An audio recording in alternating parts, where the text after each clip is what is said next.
Enter his gates with thanksgiving and his courts with praise. Give thanks to him, bless his name, for the Lord is good, and his steadfast love endures forever, and his faithfulness to all generations. Let us pray. Our gracious Heavenly Father, Lord, we come to your throne of grace, praising you and adoring you, O Lord Father. Lord, thank you so much for everything that you have done in our lives, O Lord Father. Lord, even during this pandemic, Lord, you have enabled us to worship you, to praise you, O Lord Father.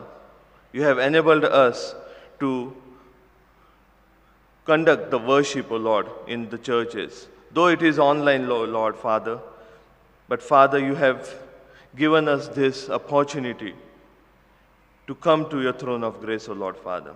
Lord, once again, we thank you for everything that you have done for us. In Jesus' name I pray. Amen. Today is 9th Sunday after Pentecost. And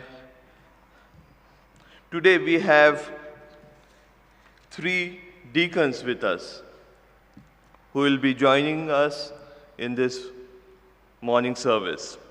We have Reverend Deacon Abhijit Tupsundare, Reverend Deacon Sandeep Bhosle, and Reverend Deacon Samir Gaikwad. And we welcome you in Christ Church.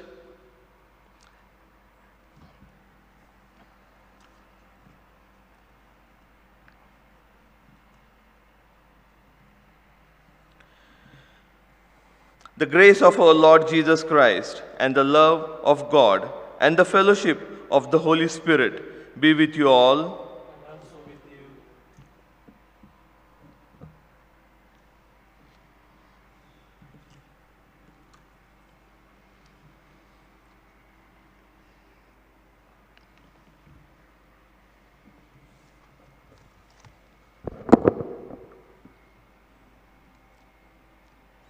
Page number 105, section number 4.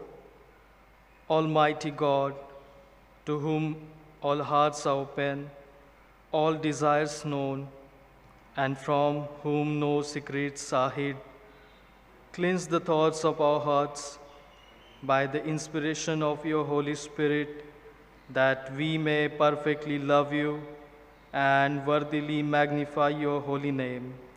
Through Christ our Lord. Amen. Amen. Glory to God in the highest, and peace to his people on earth. Lord God, Heavenly King, Almighty God and Father, we worship you, we give you thanks, we praise you for your glory. Lord Jesus Christ, only Son of the Father, Lord God, Lamb of God, you take away the sins of the world. Have mercy on us. You are seated at the right hand of the Father. Receive our prayer. For you alone are the Holy One. You alone are the Lord. You alone are the Most High, Jesus Christ, with the Holy Spirit, in the glory of God the Father. Amen. Let us pray. Grant us, Lord, we pray, the Spirit to think and to do always those things that are right, that we who do not do good thing without you may be enabled by you to live according to your holy will, through Jesus Christ our Lord, who lives and reigns with you and Holy Spirit, one God, now and ever. Amen.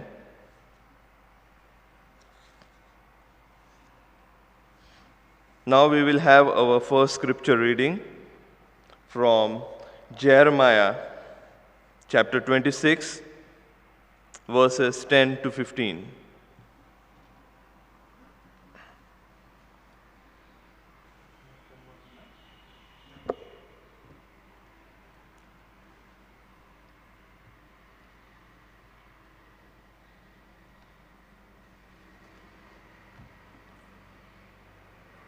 Old Testament reading.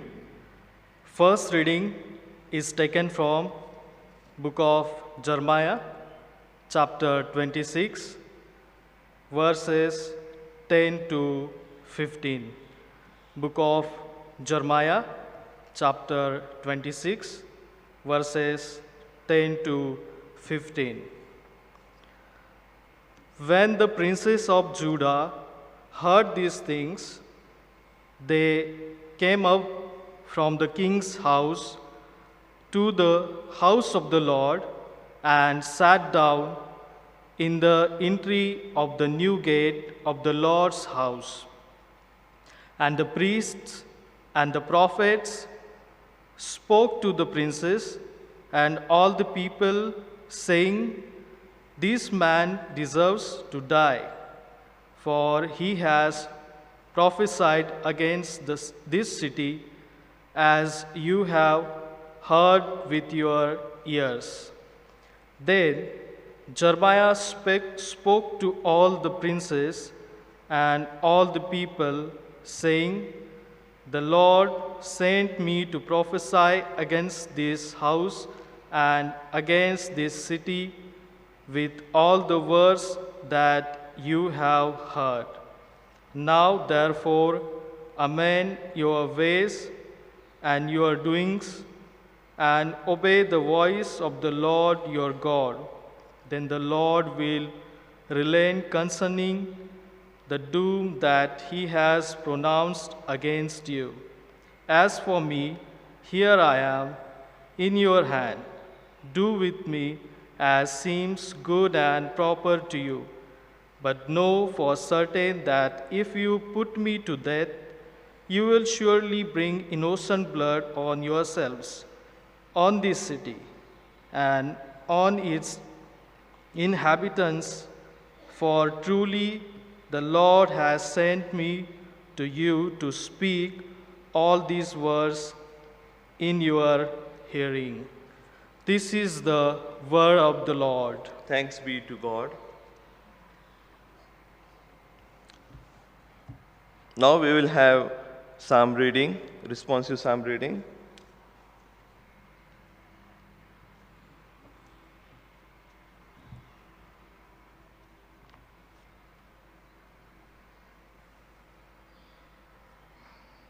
Psalm 15. O Lord, who may abide in your tent? Who may dwell on your holy hill?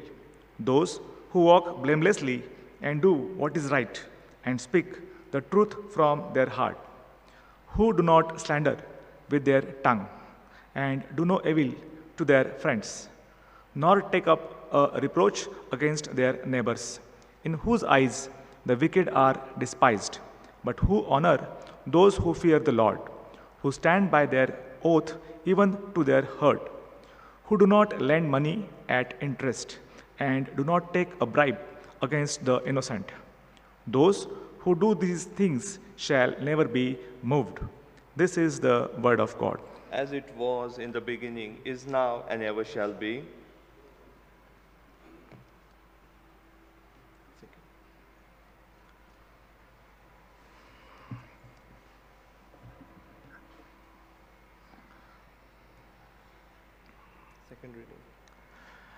Second scripture reading.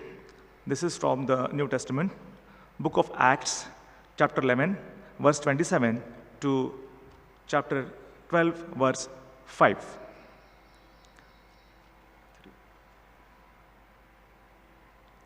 From chapter 11, verse 27 to chapter 12, verse 3. Now, in these days, prophets came down from Jerusalem to Antioch, and one of them, named Agabus, stood up and foretold by the Spirit that there would be a great famine over all the world. So the disciples determined, everyone according to his ability, to send relief to the brothers living in Judea. And they did so, sending it to the elders by the hand of Barnabas and Saul. About that time, Herod the king laid violent hands on some who belonged to the church. He killed James, the brother of John, with the sword. And when he saw that it pleased the Jews, he proceeded to arrest Peter also. This was during the days of unleavened bread. This is the word of God. Praise be to God. Now we will have a special song.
खुदावन तू रहनुमा, हम भेड़े हैं, तू है चौपा। ऐ खुदावन तू रहनुमा, हम भेड़े हैं, तू है चौपा। परवरदिगार जिंदा खुदावन, परवरदिगार जिंदा खुदावन, तू बादशाह है इस दुनिया का।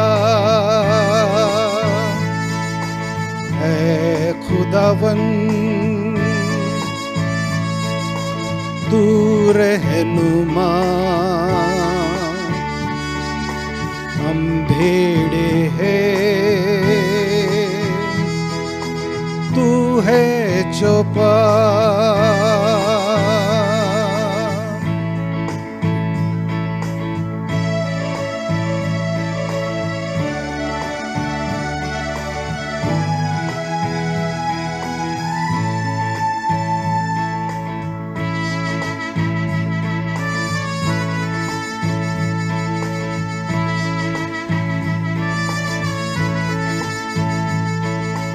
भेड़ों के मानिंद हम भटक गए राह पर, चलाओ सही राह पर, तेरी बादशाही के लिए।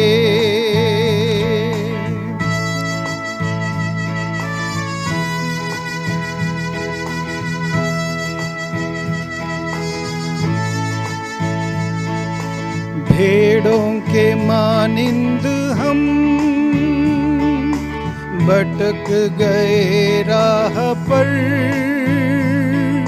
चलाओ सही राह पर, तेरी बादशाही के लिए। है खुदावन तू रहनुमा, हम भेड़े हैं, तू है चौपा।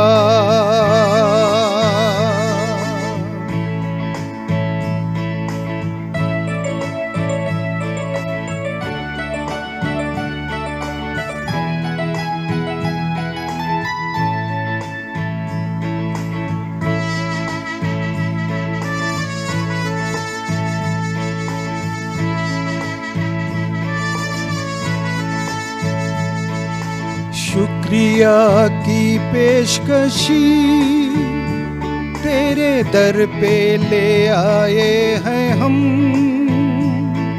कबूल कर ले प्यारे खुदावन, सबको बरकत दे।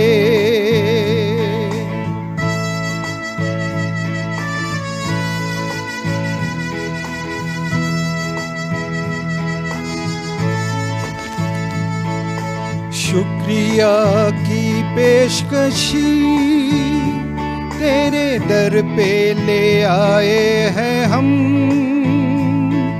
कबूल कर ले प्यारे खुदावन, सबको तू बरकत दे। ऐ खुदावन तू रहनुमा, हम भेड़े हैं तू है चौपाल।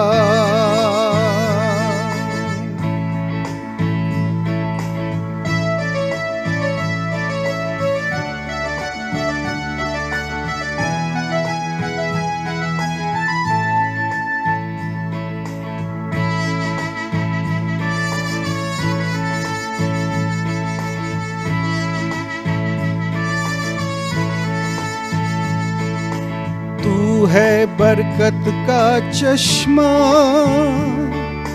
सबके खबर लेता है, कमजोर और लाचारों को आजाद कर देता है।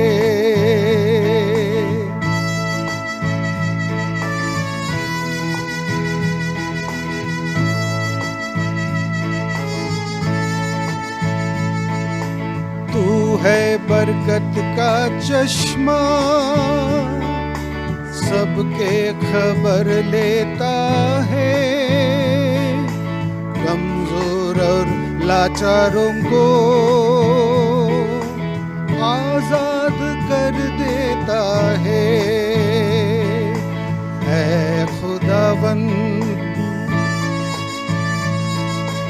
तू रहनुमा, हम भेड़े हैं तू है चौपाल।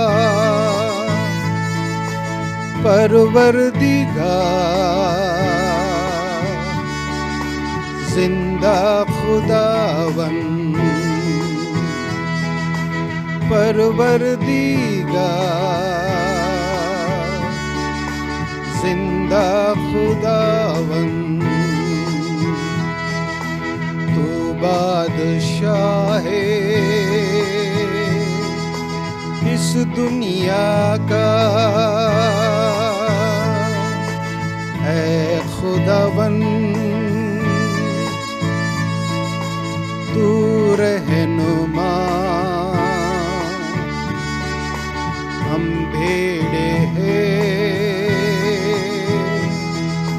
तू है चौपाल।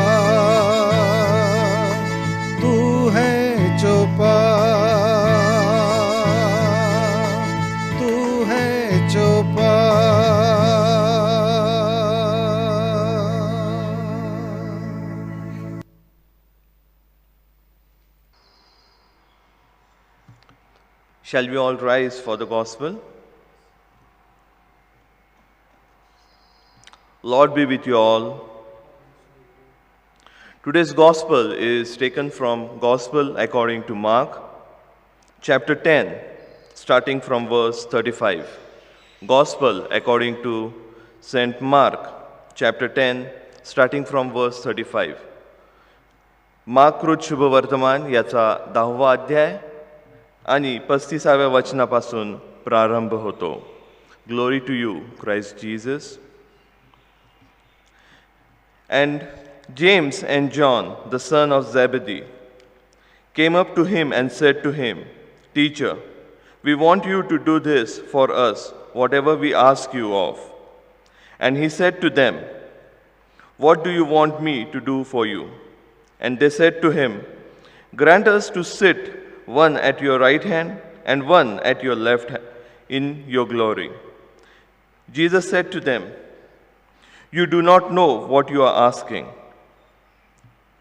Are you able to drink the cup that I drink, or to be baptized with the baptism with which I am baptized?" And they said to him, "We are able." And Jesus said to them, "The cup that I drink, you will drink, and the baptism with which I am baptized, you will be baptized. But to sit at my right hand or at my left is not mine to grant, but it is for those for whom it has been prepared." And when the 10 heard it, they began to be indignant at James and John. And Jesus called them to him and said to them, "You know that those who are considered rulers of the Gentiles lord it over them, and their great ones exercise authority over them. But it shall not be so among you. But whoever would be great among you must be your servant, and whoever would be first among you must be slave of all. For even the Son of Man came not to be served, but to serve, and to give his life as a ransom for many." This is the gospel of Christ. Praise to you, Lord Jesus.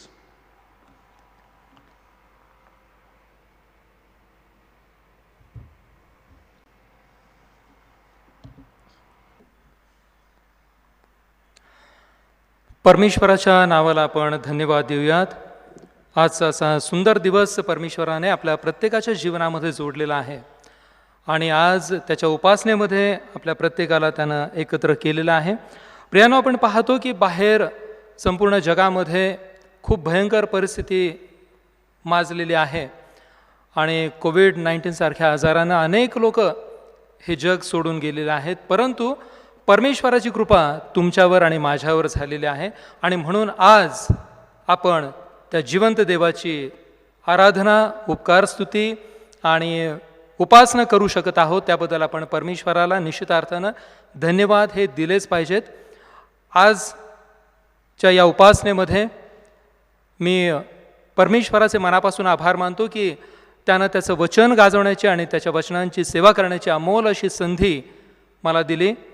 त्याचप्रमाणे या मंदिराचे priest in-charge reverend आमचे बंधू त्यांचे देखील मी मनापासून आभार मानतो.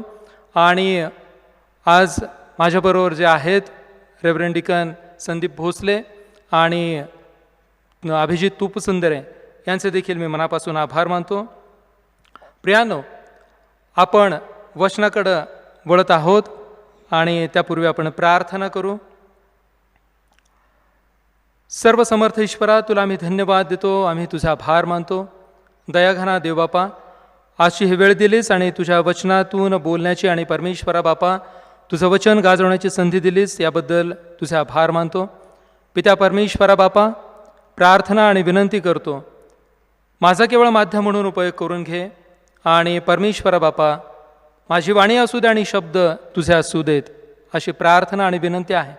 आणि परमेश्वरा, आज माझ्यासहित आम्हा प्रत्येकाशी तू बोलत असताना आमचं अंतःकरण तुझ्या ठाई एकाग्र कर. तू आम्हाला साह्य आणि शक्ती पुरव, तू आम्हाला चालव. आणि आज या वचनांच्या माध्यमातून जे तू आमच्याशी बोलत आहेस ते ऐकण्याकरता आमचं अंतःकरण तू उघड. येशू ख्रिस्त आमचं तारणारा याच्याद्वारे मागितलं आहे, म्हणून तू ऐक प्रभूजी. आमेन. प्रियानो, आज जो शास्त्रपाठ आपण वाचलेला आहे मार्क सुवर्तमान याचा 10वा अध्याय आणि 35 ते 45 या वचनांमधून आपण काही वेळ परमेश्वराचं मनानं चिंतन करणार आहोत. आणि या वचनांमधून आपण पाहणार आहोत की परमेश्वर आपल्याशी काय बोलू इच्छित आहे. आणि त्याकरता मी जे वचन निवडलेलं आहे ते वचन आहे 40. मार्क सुवर्तमान याचा 10वा अध्याय आणि वचन 40. पण माझ्या उजवीकडे आणि डावीकडे बसू देणे हे माझ्याकडे नाही. प्रभू येशू ख्रिस्त म्हणतो, माझ्या उजवीकडे किंवा डावीकडे बसू देणे हे माझ्याकडे नाही, तर ज्यांच्यासाठी ते स्थान तयार केले, ते स्थान तयार केले आहे त्यांच्यासाठी ते आहे. काय असं घडलं होतं की ज्यामुळं प्रभू येशू ख्रिस्त जब्दीचे मुलं याकोब आणि योहान या दोघांना हे वाक्य बोलत आहे. या वचनांची 35 ते 45 या वचनांची जर थोडीशी पार्श्वभूमी आपण पाहण्याचा प्रयत्न केला तर थोडंसं आधी काही वचनं आपण बघूयात. प्रभू येशू ख्रिस्तानं आपल्या मरणाविषयी आणि पुनरुत्थानाविषयी तिसऱ्यांदा आता भविष्य केलेलं आहे. तो तिसऱ्या वेळेस आता हे म्हणत आहे. काय म्हणत आहे पहा, मार्क शुभवर्तमान 10वा अध्याय 32 पासून 34 पर्यंतची वचनं. ख्रिस्त आपल्या मरणाविषयी आणि पुनरुत्थानाविषयी तिसऱ्यांदा भाकीत करत आहे. आणखी ते वर यरुशलेमेस जात असता वाटेत होते आणि येशू त्यांच्या पुढे चालत होता. तेव्हा ते थक्क झाले व पाठीमागून जे चालत होते ते भ्याले. तेव्हा तो पुन्हा त्या 12 जणांस जवळ घेऊन आपल्याला ज्या गोष्टी घडणार त्या त्यांना सांगू लागला. तो म्हणाला, पहा, आपण वर यरुशलेमेस जात आहोत आणि मनुष्याचा पुत्र मुख्य याजकांच्या व शास्त्रांच्या हाती दिला जाईल व ते त्याला मरणदंड ठरवतील व त्याला राष्ट्रांच्या लोकांच्या हाती देतील आणि ते त्याची थट्टा करतील व त्याच्यावर थुंकतील व त्याला फटके मारतील व त्याला जिवे मारतील आणि 3 दिवसानंतर तो पुन्हा उठेल. प्रियानो, प्रभू येशू ख्रिस्ताचं हे फार महत्त्वाचं वाक्य त्याच्या शिष्यांनी ऐकलेलं आहे. ख्रिस्त म्हणत आहे आणि 3 दिवसानंतर तो पुन्हा उठेल. या संपूर्ण घटनेची राजकीय बाजू काय आहे, पॉलिटिकल अँगल याला काय आहे? ख्रिस्तानं विधान केलं आपल्या मरणाबद्दल आणि आपल्या पुनरुत्थानाबद्दल आणि ते विधान डोक्यामध्ये ठेवलं त्यांनी.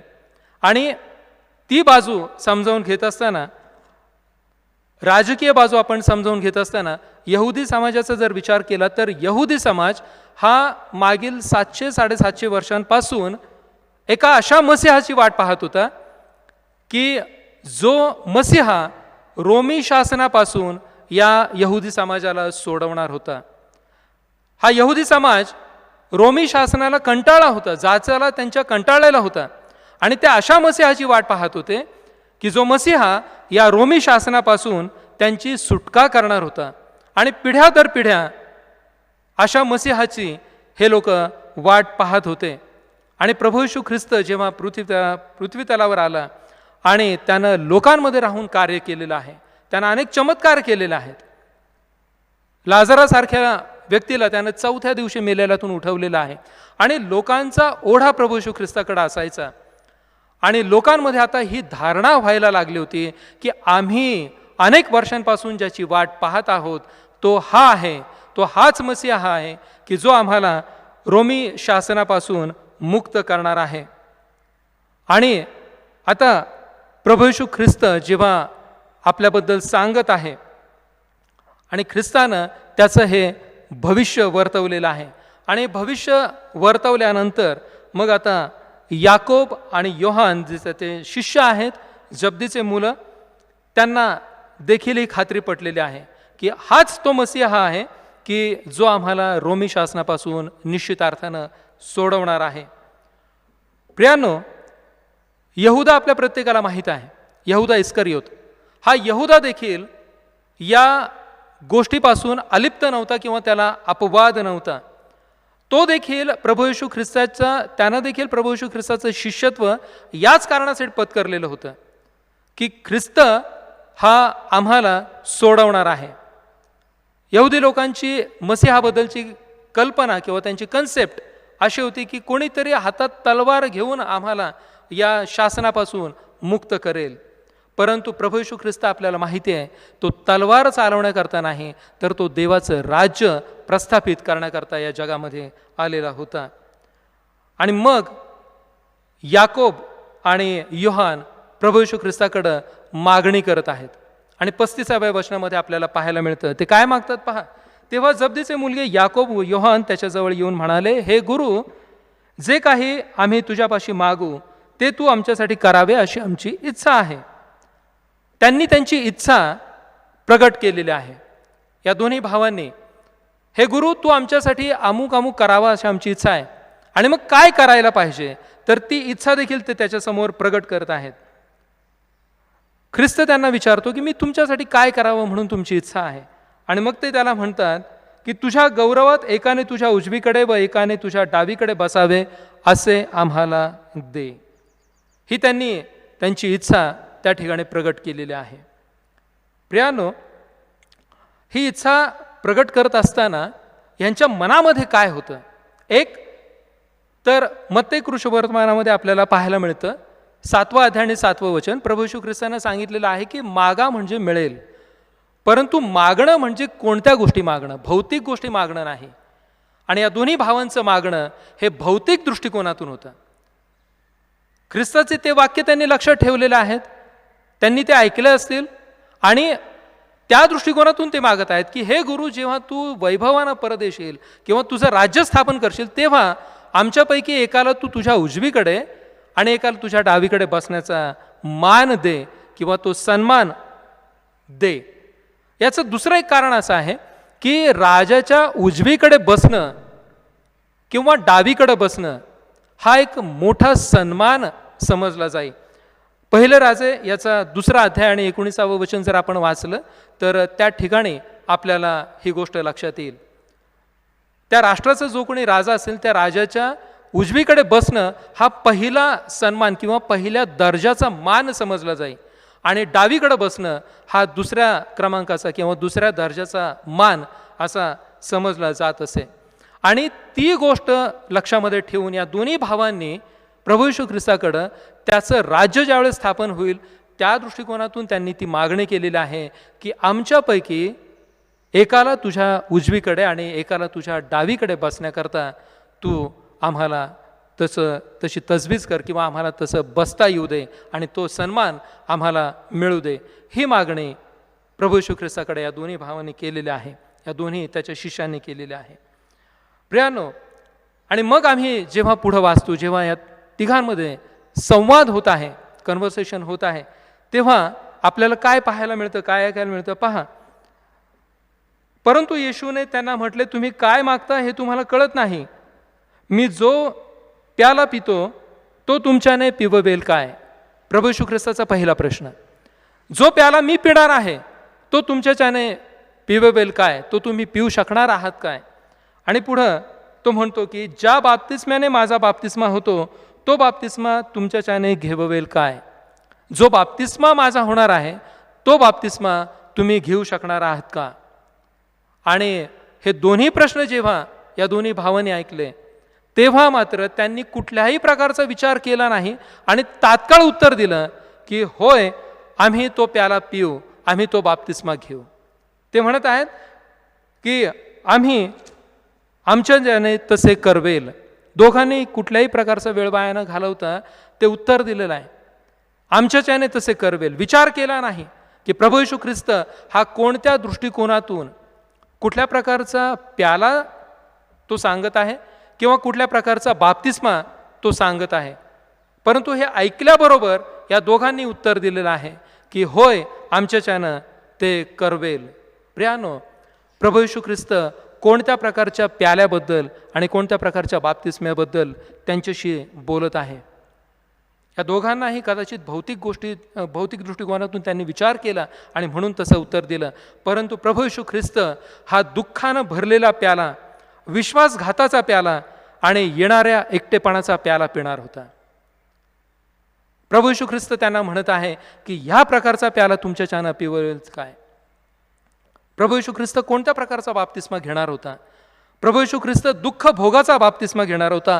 अपमानास्पद रित्या अपमान होणारी वागणूक जी त्याला मिळणार होती त्या प्रकारचा बाप्तिस्मा, ते दुःख जे काल्वरीवर त्याला भोगावं लागणार होतं तो बाप्तिस्मा तो घेणार होता. आणि ख्रिस्त या दोघांना विचारत आहे की अशा प्रकारचा बाप्तिस्मा मी घेणार आहे, तो तुम्हाला जमणार आहे का? आणि अशा पद्धतीचं वाक्य किंवा अशा पद्धतीचं प्रभू येशू ख्रिस्ताकडनं ऐकल्यानंतर या दोघांनी देखील स्पष्टपणे सांगितलं की होय, आमच्याच्याने ते करवेल. अजाणतेपणाने खऱ्या अर्थानं त्यांनी ही उत्तरं दिलेली आहेत. अगदीच अजाणतेपणानं त्यांनी हे उत्तर दिलेलं आहे. आणि आता प्रभू येशू ख्रिस्त त्यांचे डोळे उघडत आहे. आता वेळ आलेली आहे की ख्रिस्ताला नेमकं काय म्हणायचं ते सांगायचं. वचन 39 याचा उत्तरार्ध आणि वचन 40 आपण बघूया. जो प्याला मी पितो तो तुम्ही प्याल, व ज्या बाप्तिस्म्याने माझा बाप्तिस्मा होतो तो बाप्तिस्मा तुम्ही घ्याल. ख्रिस्त त्यांना काय म्हणत आहे की कदाचित मी जो प्याला पिणार आहे तो तुम्ही प्यालही, आणि जो बाप्तिस्मा मी घेणार आहे तो बाप्तिस्मा तुम्ही घ्याल देखील. पण माझ्या उजवीकडे किंवा डावीकडे बसू देणे हे माझ्याकडे नाही. आता प्रभू येशू ख्रिस्त त्यांचे डोळे उघडण्याचा प्रयत्न करत आहे. ख्रिस्तानं त्यांना सांगितलेलं आहे की जो प्याला मी पिईल, जो बाप्तिस्मा मी घेईल, तो प्याला कदाचित तुम्ही प्याल आणि तो बाप्तिस्मा देखील तुम्ही घ्याल, परंतु माझ्या उजवीकडे किंवा माझ्या डावीकडे बसू देण्याचा अधिकार माझ्याकडे नाही. तर ज्यांच्यासाठी ते स्थान तयार केले आहे त्यांच्यासाठी ते आहे. ख्रिस्त म्हणत आहे माझ्या उजवीकडे कोणी बसायचं आणि माझ्या डावीकडे कोणी बसायचं हा अधिकार माझ्याकडे नाही. ते मी नाही ठरवणार, ते ठरवणारा स्वर्गीय पिता आहे. आणि ते त्यांच्यासाठी आहे की ज्यांच्याकरता ते नेमून ठेवलेलं आहे. ख्रिस्त म्हणत आहे ते स्थान नेमून ठेवलेलं आहे. प्रियांनो, प्रभू येशू ख्रिस्ताला याकोब आणि योहान या दोघांची ही प्रवृत्ती ठाऊक नव्हती का? त्यांच्या मनामध्ये काय चाललेलं आहे हे प्रभू येशू ख्रिस्ताला माहिती नव्हतं का? निश्चितार्थानं माहिती होतं. प्रभू येशू ख्रिस्ताला यहुदाची प्रवृत्ती माहिती नव्हती का? की तो कोणत्या कारणासाठी माझ्याकडे शिष्य म्हणून आलेला आहे. प्रभू येशू ख्रिस्ताला यहुदाची देखील प्रवृत्ती ठाऊक होती. आपण स्तोत्र 44 बघूया. या संदर्भात आपल्याला वचन काय सांगतं. स्तोत्र 44 आणि याचं 20 आणि 21 वचन. जर आम्ही आपल्या देवाचे नाव विसरलो असलो किंवा जर आम्ही आपले हात परक्या देवाकडे पसरले असतील तर देव हे शोधून काढणार नाही काय? तर देव हे शोधून काढणार नाही काय? कारण हृदयातल्या गुप्त गोष्टी तो जाणतो. परमेश्वराचं वचन फार स्पष्ट रीतीने सांगतं. आमचं अंतःकरण जाणणारा आमचा परमेश्वर आहे आणि आमच्या मनामध्ये येणारा प्रत्येक विचार हा परमेश्वराला ठाऊक असतो. आमच्या मनामध्ये येण्याच्या आधी त्याला तो ठाऊक असतो. आणि वचन आम्हाला सांगतं की आम्ही जर आमचे हात परक्या देवाकडे पसरले असतील तर देव हे शोधून काढणार नाही काय? याकोब आणि योहान यांनी परक्या देवाकडेच हात पसरले होते. त्यांनी कोणाकडे हात पसरले होते? तर तो मान, जो जगिक मान होता, सन्मान होता, तो मिळवण्याकरता त्या सन्मानाकडे त्यांनी हात पसरले होते. आणि मग स्तोत्र आम्हाला पुढे सांगतं की कारण हृदयातल्या गुप्त गोष्टी तो जाणतो. परमेश्वराला आमच्या अंतःकरणातील सर्व गुप्त गोष्टी ठाऊक आहेत. प्रियांनो, वचन 40 आम्हाला काय सांगतं? पण माझ्या उजवीकडे किंवा डावीकडे बसू देणे हे माझ्याकडे नाही. प्रभू येशू ख्रिस्तानं फार स्पष्ट रीतीने त्यांना आता सांगितलेलं आहे की तो अधिकार परमेश्वराचा आहे. तर ज्यांच्यासाठी ते स्थान तयार केले आहे त्यांच्यासाठी ते आहे. याचाच अर्थ असा आहे की ख्रिस्ताच्या उजवीकडे आणि डावीकडे बसू देण्याचं स्थान हे तयार करण्यात आलेलं आहे. पण आता प्रश्न असा आहे की तिथं कोणी बसायचं? आणि ख्रिस्त तर म्हणतो की तो अधिकार माझ्याकडं नाही. मग आमच्या समोर असा प्रश्न आहे की कुणाकरता आता ते स्थान आहे? ख्रिस्ताच्या उजवीकडे आणि डावीकडे कोण बसणार आहे? आणि याचं उत्तर आपल्याला स्तोत्रसंहिता 15 मध्ये पाहायला मिळतं. ते कोणते निकष आहेत? परमेश्वरानं निकष लावून दिलेले आहेत. परमेश्वरानं क्रायटेरिया दिलेला आहे. जर ख्रिस्ताच्या उजवीकडे आणि डावीकडे बसायचं आहे तुम्हाला, तर त्याच्याकरता क्रायटेरिया फॉलो केला पाहिजे. तो क्रायटेरिया, ते निकष पाळलेच गेले पाहिजेत. आणि ते निकष जर तुम्ही पाळत नाहीत तर तुम्हाला ख्रिस्ताच्या उजवीकडे आणि डावीकडे बसता येणार नाही. माझ्या सहित आम्हा कुणालाही जोपर्यंत आम्ही ते निकष पाळत नाही तोपर्यंत आम्हाला ख्रिस्ताच्या उजवीकडे आणि डावीकडे बसता येत नाहीत. चला आपण बघूयात की हे कोणते निकष आहेत, हा कुठला क्रायटेरिया आहे. स्तोत्र 15 आणि याची 5 वचनं आहेत ते आपण बघूयात. हे यहोवा, तुझ्या मंडपात कोण वस्ती करेल?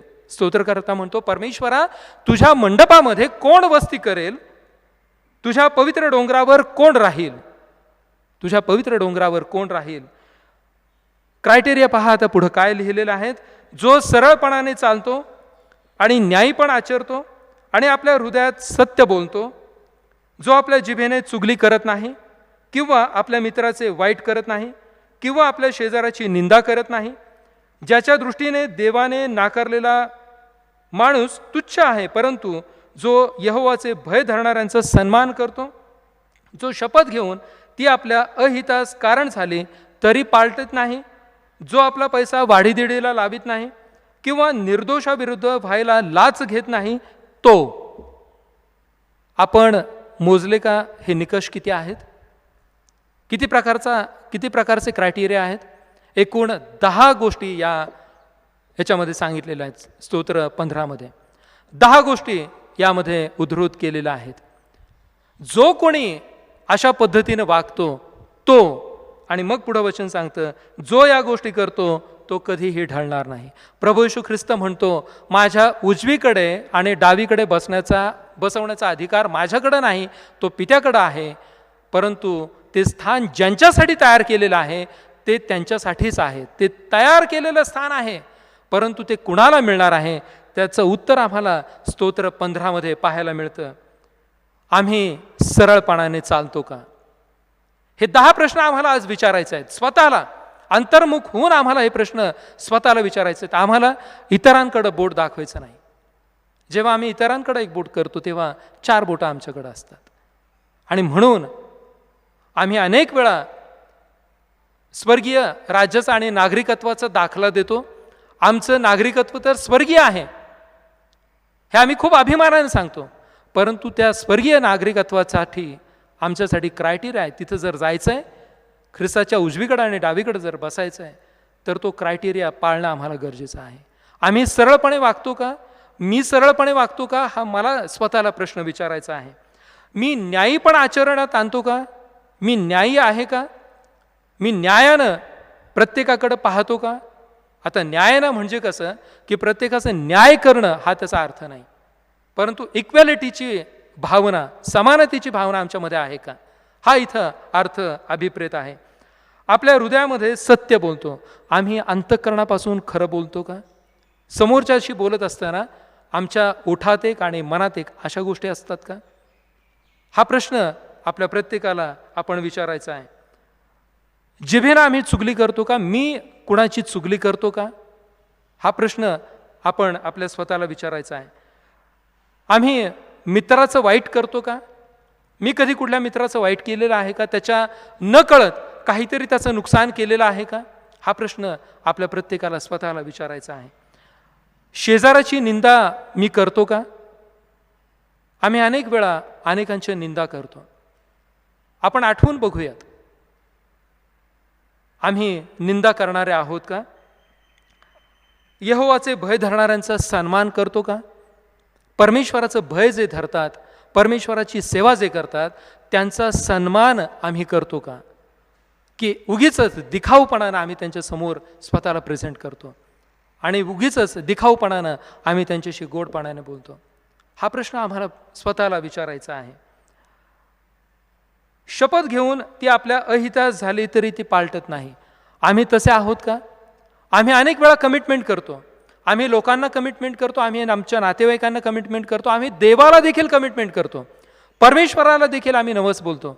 परंतु ती शपथ वाहिल्यानंतर जर आमच्यावर एखादं संकट येणार असेल, एखादी अडचण जर निर्माण होणार असेल, तरी देखील आम्ही त्या शपथेवर टिकून राहतो का? हा प्रश्न आमच्या प्रत्येकाला स्वतःला विचारायचा आहे. आम्ही पैसा वाढीदिडीला लावतो का? आम्ही व्याजानं पैसे देतो का? सावकारी करतो का? हा इथं अर्थ अभिप्रेत आहे. प्रियानो, आणि शेवटची गोष्ट आहे की निर्दोषाविरुद्ध व्हायला लाच घेत नाही, वचन सांगतं. म्हणजे एखादा मनुष्य निर्दोष आहे हे जर मला माहीत आहे, परंतु तरी देखील कुठल्या तरी दबावाखाली, कुठल्या तरी पैशाच्या आमिषाला बळी पडून त्या निर्दोष मनुष्याला तो दोषी कसा आहे हे सांगण्याकरता तर मी पुढे जात नाही ना. किंवा तसा खोटा साक्षीदार तर मी होत नाही ना? हा प्रश्न आज आम्हा प्रत्येकाला विचारायचा आहे. हे जर 10 निकष आम्ही पार पाडू शकलो, आम्ही आचरणात आणू शकलो, तर मग परमेश्वराच्या दृष्टिकोनातून आम्ही त्याच्या पुत्राच्या उजवीकडे आणि त्याच्या पुत्राच्या डावीकडे बसण्याच्या पात्रतेचे आहोत. प्रभू येशू ख्रिस्त म्हणतो की माझ्या उजवीकडे बसण्याचा आणि डावीकडे बसण्याचा अधिकार मला नाही, किंवा मी ते सांगू शकत नाही. तो अधिकार मला नाही की माझ्या उजवीकडे आणि डावीकडे कुणी बसायचं, परंतु पिता ते ठरवणार आहे आणि त्याकरता आम्हाला निकष लावून दिलेले आहेत. प्रियानो, हे निकष आम्ही किती प्रमाणात पाळतो, हे क्रायटेरिया आम्ही किती प्रमाणात पाळतो, आज आमच्यासमोर हा प्रश्न आहे. आज या सुंदर अशा दिवसामध्ये परमेश्वरानं आज पुन्हा एकदा आमची कान उघडणी करण्यासाठी त्यांना तुम्हाला आणि मला एकत्र केलं. माझ्यासहित हे 10 प्रश्न आज आपल्या प्रत्येकाला स्वतःला विचारायचे आहेत. आम्ही जिथे कुठे असू, घरी असू, ऑफिसमध्ये असू, थोडा वेळ आम्ही काढणं गरजेचं आहे आणि किमान रोज एक प्रश्न आम्ही स्वतःला विचारला पाहिजे. स्तोत्र 15 मध्ये सांगितल्याप्रमाणे ते निकष आम्ही स्वतःला लावून घेणं गरजेचं आहे.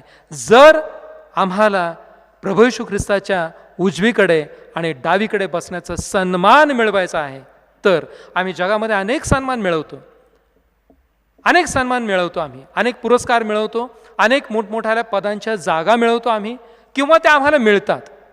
आम्ही कधी कधी कुठल्या एखाद्या ट्रस्टवरती ट्रस्टी असतो, अध्यक्ष असतो, सेक्रेटरी असतो, अनेक प्रकारच्या जबाबदाऱ्या आम्हाला पार पाडायला मिळतात, ते सन्मान आम्हाला मिळतात. कदाचित शासनाकडून आमचे सन्मान होतात, परंतु याही जगिक सन्मानापेक्षा जो सर्वात महत्त्वाचा सन्मान आहे तो म्हणजे प्रभू येशू ख्रिस्ताच्या बरोबर असणं. तो सन्मान आम्हाला जर मिळवायचा आहे तर प्रियानो, स्तोत्र 15 मध्ये सांगितलेले ते निकष आम्हाला पार करता आले पाहिजेत. परमेश्वर करो, आजपर्यंत जर कधी आम्ही हा विचार केला नसेल तर येणाऱ्या दिवसामध्ये परमेश्वर हे निकष आम्ही पार पाडावेत म्हणून तो आम्हाला सहाय्य करो. प्रार्थना करू. सर्वसमर्थ ईश्वरा, तुला आम्ही धन्यवाद देतो. परमेश्वरा बापा, तुझे आभार मानतो की आजचे हे सुंदर वचन तू आम्हाला दिलेले आहेस. आम्ही तुला धन्यवाद देतो बापा, आणि या वचनाच्या माध्यमातून पुन्हा एकदा तू आमची कान उघडणी केलीस, यासाठी आम्ही मनापासून तुझे आभार मानतो. पिता परमेश्वरा, आम्ही जर या कुठल्याच गोष्टीमध्ये बसत नसू तर आमची प्रार्थना आहे येथून पुढे आम्ही हे सर्व निकष आम्हा स्वतःला लावण्यासाठी झटलं पाहिजे, असं तू दयेने आणि कृपेनं कर. ख्रिस्त आमचं तारणारा याच्याद्वारे मागितलं आहे, म्हणून तू ऐक प्रभू. आमेन. यावेळी मी पुन्हा चर्चचे प्रिस्ट इन्चार्ज रेव्हरंड येशुदास पाळक साहेब, त्याचप्रमाणे कमिटी, महिला मंडळ, तरुण संघ आणि संपूर्ण कॉंग्रिगेशन, मी आपल्या सर्वांचे मनापासून आभार मानतो की आज या ठिकाणी येऊन परमेश्वराच्या वचनांची सेवा करण्याची संधी आपण सर्वांनी मला उपलब्ध करून दिली, आणि माझ्या 2 बंधूंना देखील आजच्या उपासनेमध्ये सहभागी होण्याची संधी दिली. त्याबद्दल आपले मनापासून आभार. धन्यवाद. I thank Reverend Deacon Samir Gaikwad for speaking to us through the Word of God. Those who have celebrated their birthdays: Mr. Vikram Philip Barnabas, Arpana Ashok Sarve, Abhijit Ashok Sarve, Abhineet Ashok Sarve, Ms. Janita Rajkumar Mani, Mr. Akash Ashok Kshetre, Mrs. Sonia Sanjay Pardhe, Mrs. Varsha Sheetal Kumar Pawar, Rahul Danve, Mr. Santosh Alhat, Mrs. Jayashri Avinash Sasane, Dr. Ravi David Prabhakar, Mrs. Meera Sachin Patre. Anniversaries: Mrs. Shobha and Mr. Cecil Cherian, Mrs. Megha and Mr. Leslie Abraham, Mrs. Sarika and Mr. Sumit Suresh Dhivar. For he will command his angels concerning you to guard you in all your ways. Let us intercede for various concerns, and I request Reverend Deacon Abhijit Tupsundare to intercede in prayer.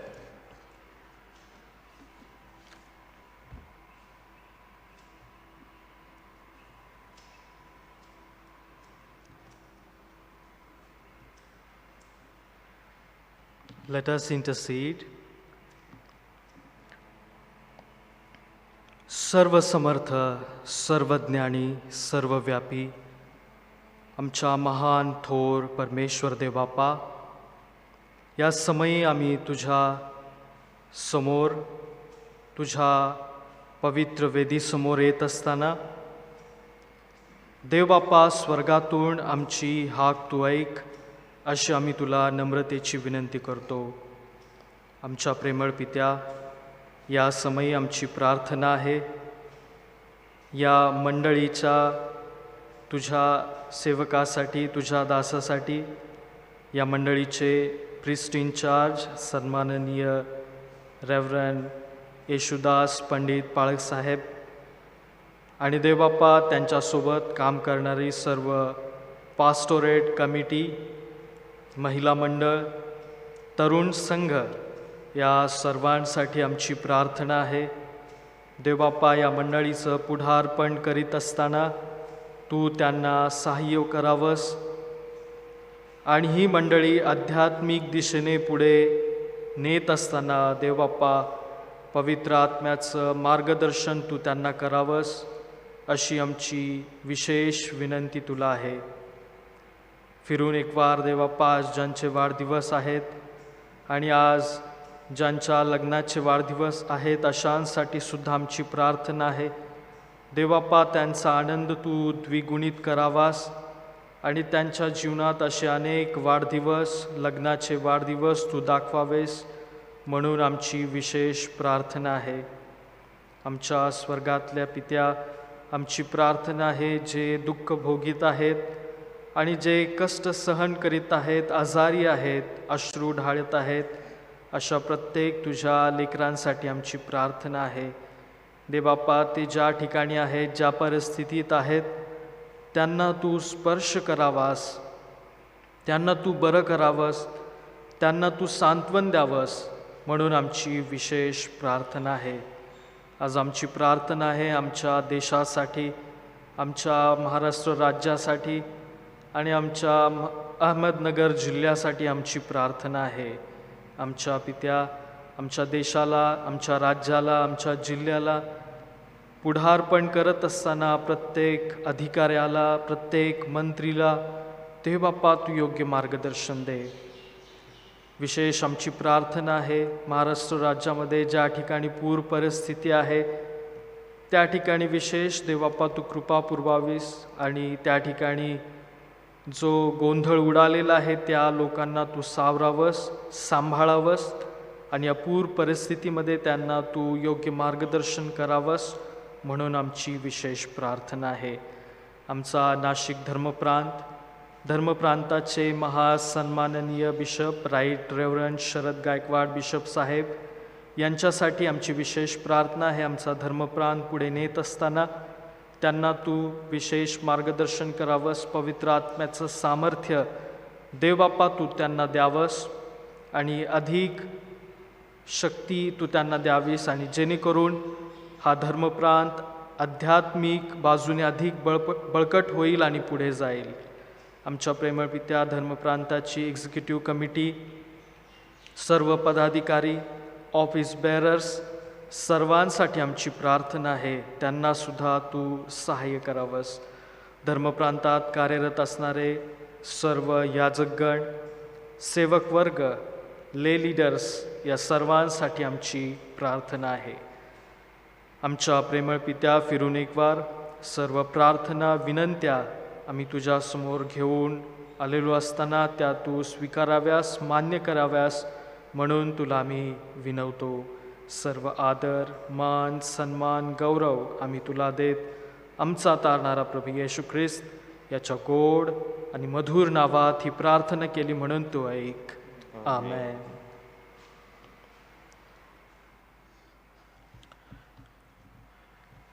Let us say the Apostles' Creed according to our faith. page number 109. I believe in God, the Father Almighty, creator of heaven and earth. I believe in Jesus Christ, his only Son, our Lord. He was conceived by the power of the Holy Spirit and born of the Virgin Mary. He suffered under Pontius Pilate, was crucified, died, and was buried. He descended to the dead.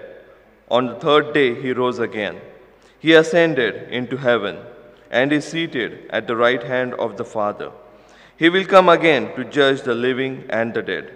I believe in the Holy Spirit, the Holy Catholic Church, the communion of saints, the forgiveness of sins, the resurrection of the body, and the life everlasting. Amen. Let us say Lord's Prayer. Our Father in heaven, hallowed be your name. Your kingdom come. Your will be done on earth as it is in heaven. Give us today our daily bread. Forgive us our sins as we forgive those who sin against us. Do not bring us to the time of trial, but deliver us from the evil. For the kingdom, the power, and the glory are yours now and forever. Amen. Let us receive the blessing. The peace of God, which passes all understanding, keep your hearts and minds in the knowledge and love of God and of his Son, Jesus Christ our Lord. And the blessing of God Almighty, the Father, the Son, and the Holy Spirit be among you and remain with you always. Amen. Go in peace to love and serve the Lord. In the name of Christ, amen.